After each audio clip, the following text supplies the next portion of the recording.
नमस्कार दोस्तों, share market दोस्तों चैनल में आपका स्वागत है। आज हम देखने वाले हैं वो कौन से दो स्टॉक है जो आने वाले कुछ दिनों में हमें 5 से 10% कमा के दे सकते हैं। तो सीधा चलते हैं चार्ट के ऊपर। दोस्तों, वो स्टॉक के नाम जानने से पहले हम निफ्टी का एनालिसिस करके लेते हैं। तो आज निफ्टी में ट्रेडिंग हुआ है और क्लोजिंग दिया है निफ्टी ने 16,871 के आसपास। तो आने वाले कुछ दिनों में कहाँ पर रेजिस्टेंस ले सकता है, कहाँ पे सपोर्ट ले सकता है, वो हमें यहाँ पे लेवल मार्क करते दिखाई पड़े हैं। तो सबसे पहले हमने नीचे की साइड में सपोर्ट ऑलरेडी ड्रॉ करके रखा है। वो सब पहला सपोर्ट आता है हमारे निफ्टी के लिए 16,720 का पहला सपोर्ट आता है। उसके बाद अगर मान लो कल के दिन ये सपोर्ट निफ्टी ब्रेक करती है तो उसके नीचे हमें यहाँ पे नीचे वाला जो लेवल हो आते हुए दिखाई पड़ सकता है। नीचे वाला जो लेवल है वो सपोर्ट का 16,610 के आसपास हमें आते हुए दिखाई पड़ सकता है। उसके बाद अगर इसको भी मान लिए कि ये कल के दिन ये सपोर्ट टूटता है तो ज़्यादा से ज़्यादा हमें निफ्टी 16,515-20 ये पॉइंट के नज़दीक आते हुए हमें यहाँ पे दिखाई पड़ सकता है। 16,510-15-20 ये पॉइंट के नज़दीक हमें निफ्टी सपोर्ट लेते हुए दिखाई पड़ सकता है। ऊपर के साइड में अगर देख लिया जाए तो हमारा पहला जो रेजिस्टेंस निकल के आता है वो 17,000 वो जो लेवल है निफ्टी का वो साइकोलॉजिकल लेवल है। उसके बाद जो हॉरिजॉन्टल लाइन हमने जहाँ पे प्लेस किया है वहाँ पे हमारा लेवल निकल के आता है 17,050 के आसपास हमें पहला रेजिस्टेंस हमें यहाँ पे देखने को मिल सकता है। अगर मान लो निफ्टी ने यहाँ पे 17,000 को अगर सस्टेन किया 17,000 को सस्टेन किया तो 17,050 के ऊपर निफ्टी आसानी से चली जाएगी। और दूसरा जो रेजिस्टेंस निकल के आता है 17,220 के नज़दीक यहाँ पे दूसरा वाला निफ्टी में हमें सपोर्ट रेजिस्टेंस दिखाई पड़ सकता है। अब जान लेते हैं वो कौन से स्टॉक है जो हमें आने वाले कुछ दिनों में अच्छा सा रिटर्न दे सकते हैं। तो सबसे पहले स्टॉक का नाम है MGL। तो हम चार्ट पे देखते हैं MGL कहाँ पे हमें एंट्री एग्जिट और स्टॉप लॉस के पॉइंट हमें दिखाता है। तो सबसे पहले हम यहाँ पे जो ऑलरेडी जो ट्रेंड लाइन वगैरह हमने ड्रॉ किया वो हमें डिलीट करके दोबारा से देख लेते हैं कहाँ पे हमारा एंट्री बनती है और कहाँ पे हमारा स्टॉप लॉस लगाना है। ये सब चीज़ें हम चार्ट के ऊपर देखते हैं। तो हमारा यहाँ पे एंट्री जो बनता है अभी ये स्टॉक ने रिसेंटली ब्रेकआउट दिया है जहाँ पे हमें एंट्री करनी है। तो हम वो लेवल मार्क कर लेते हैं एक बार जहाँ पे हमारी एंट्री बनती है। वो हमें एंट्री करना है 790 के ऊपर हमें एंट्री करनी है। और ऊपर के साइड में हमें जो टारगेट जो आना है हमारा वो टारगेट भी एक बार मार्क कर लेते हैं। तो ऊपर के साइड में हमारा टारगेट रहेगा 820 का हमारा पहला टारगेट रहेगा जो हमें आने वाले कुछ दिनों में आसानी से अचीव होते हुए दिखाई पड़ सकता है। तो पहला टारगेट रहेगा 820 का, ये लेवल हमने मार्क कर लिए। उसके बाद हमें सेकंड टारगेट जो लेना है यानी हमें जो सेकंड टारगेट जो हमें रखना है वो रखना है हमें 840 के नज़दीक हमें वो सेकंड टारगेट भी हमें रखना है। तो आने वाले कुछ दिनों में ये ऊपर के साइड में ये स्टॉक आते हुए ट्रेडिंग करते हुए दिखाई पड़ सकता है। तो नीचे के साइड में हमें स्टॉप लॉस कहाँ लगाना है वो भी हम लेवल मार्क कर लेते हैं। नीचे के साइड में MGL में हमें स्टॉप लॉस लगाना है वो भी लेवल हम मार्क कर लेते हैं। नीचे के साइड में हमें स्टॉप लॉस लगाना है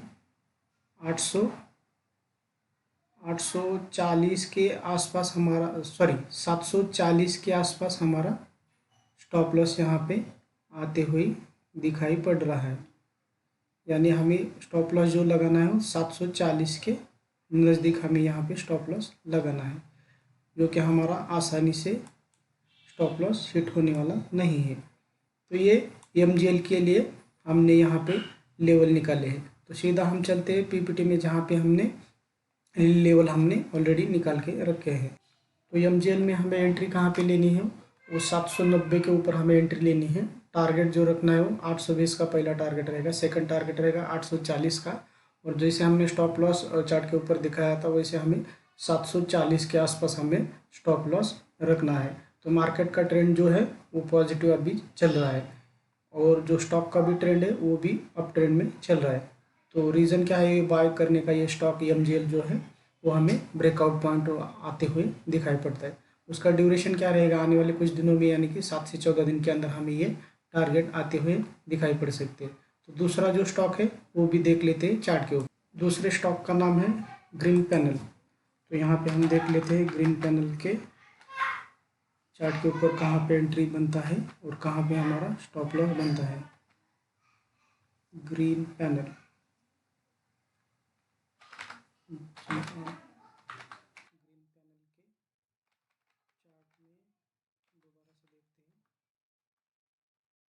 ग्रीन पैनल इंडस्ट्रीज लिमिटेड, ये चार्ट के ऊपर हम आ गए हैं अभी। तो यहाँ पे हमारा जो एंट्री बनता है वो भी लेवल हम एक बार मार्क कर लेते हैं। एक बार हम ये स्टॉक में जो लेवल निकल के आते हैं वो भी देख लेते हैं। सबसे पहले हम एंट्री लेवल देखेंगे। एंट्री हमारी कहाँ पे बनती है? एंट्री हमारी 540 के ऊपर हमारी एंट्री बनती है। उसके बाद जो हमारा पहला टारगेट जो निकल के आता है वो देख लेते हैं। हमारा पहला टारगेट निकल के आता है 760 का पहला हमारा टारगेट रहेगा। हमारी एंट्री बनती, सॉरी 760 नहीं दोस्तों, वो 540 के ऊपर हमारा पहला जो एंट्री लेवल है वो बनता है। उसके बाद हमारा जो टारगेट पहले निकल के आता है वो 560 हमारा पहला टारगेट रहेगा। उसके बाद जो सेकंड टारगेट जो रहेगा वो 580 रहेगा। वो भी मार्क कर लेते हैं लेवल। 580 हमारा सेकंड टारगेट रहेगा। नीचे के साइड में जो स्टॉप लॉस रहेगा वो भी लेवल मार्क कर लेते हैं। नीचे के साइड में हमें जो स्टॉप लॉस कहाँ पे हमें लगाना है वो भी लेवल हम एक बार मार्क कर लेते हैं। तो नीचे के साइड में हमारा जो स्टॉप लॉस बनता है वो 510 के आसपास हमारा स्टॉप लॉस बन रहा है। तो हम वो भी लेवल मार्क किए हैं। तो आने वाले कुछ दिनों में ये स्टॉक ऊपर के साइड में ट्रेडिंग करते हुए हमें दिखाई पड़ सकता है। ये स्टॉक क्वालिटी में भी अच्छा है और इसका वैल्यूएशन भी अच्छा अभी चल रहा है। तो हम इसमें एंट्री लेके लॉन्ग पोजीशन के लिए, लॉन्ग पोर्टफोलियो में भी हम लॉन्ग के लिए इसको रख सकते हैं। पीपीटी में एक बार लेवल देख लेते हैं, उसमें क्या लेवल हमारे निकल के आते हैं। ग्रीन पैनल में हमें एंट्री करना है 540 के ऊपर। पहला टारगेट रहेगा 560, दूसरा टारगेट रहेगा 580 और स्टॉप लॉस जो हमारा निकल के आता है वो 510 के आसपास। स्टॉक का जो ट्रेंड चल रहा है अब ट्रेंड में है। अभी मार्केट जो चल रहा है वो पॉजिटिव में अभी चल रहा है। तो ब्रेकआउट पॉइंट के नज़दीक हमें वो स्टॉक ट्रेडिंग करते हुए दिखाई पड़ा है। तो हमारा ड्यूरेशन जो रहेगा वो 7 से 14 दिन के अंदर हमें ये स्टॉक अच्छा सा मोमेंटम दिखाई दे सकता है। दोस्तों अगर आपको शेयर मार्केट सीखना है तो हमारे टेलीग्राम चैनल को ज्वाइन कर सकते हैं। लिंक डिस्क्रिप्शन बॉक्स में दिया है। टेलीग्राम चैनल में हम डेली इक्विटी ऑप्शन के कॉल फ्री में देते हैं। दोस्तों ये वीडियो आपको अच्छा लगा तो लाइक, शेयर और सब्सक्राइब कीजिए। धन्यवाद।